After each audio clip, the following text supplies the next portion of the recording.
না আসলে আমি আসলে সত্যি কথা বলতে আমার এখন পর্যন্ত কোনো প্রেমই হয়নি। কতটা ফ্ল্যাট করেছে? না আমি আসলে এই টাইপের মানে এগুলাও করতে পারি না। আমি এমনি খুব লাজুক স্বভাবের। তবে হ্যাঁ, আমি ছোট ছিলাম তখন ক্লাস 7 এ থাকতে একটা ছেলেকে আমার খুব ভালো লাগতো, কিন্তু তার সাথে আমার কখনো সামনাসামনিও কথা হয়নি। আমি আসলে সিনেমাটা একেবারেই না বুঝেই করেছি, আমি কোনো কিছু বুঝে শুনে করিনি।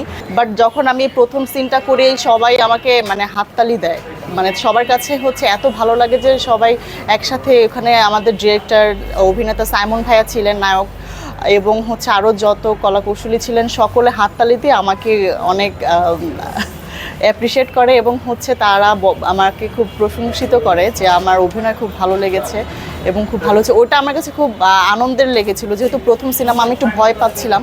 প্রথম সিনই তারা আমার প্রতি খুশি হয়ে যে আমাকে হাততালি দিয়ে অভিনন্দন জানিয়েছে, এটা আসলে আমার কাছে অনেক বড় একটা পাওয়া ছিল। আমি 3 বোনের মধ্যে ছোট, এবং হচ্ছে আমাদের যারা কাজিন ছিল ওরা হচ্ছে আমাদের বাসায় বেড়াতে আসলে আমরা ছোটোবেলা থেকেই হচ্ছে সিনেমা খেলতাম।